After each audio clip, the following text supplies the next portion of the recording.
At that time, some Pharisees came to Jesus and said to him, "Leave this place and go somewhere else. Herod wants to kill you."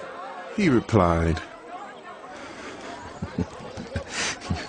Go tell that fox I will keep on driving out demons and healing people today and tomorrow, and on the third day I will reach my goal.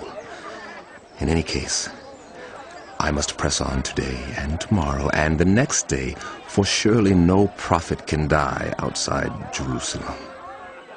Jerusalem, Jerusalem, you who kill the prophets and stone those sent to you, how often I have longed to gather your children together, as a hen gathers her chicks under her wings, and you were not willing. Look, your house is left to you desolate. I tell you, you will not see me again until you say, "Blessed is he who comes in the name of the Lord."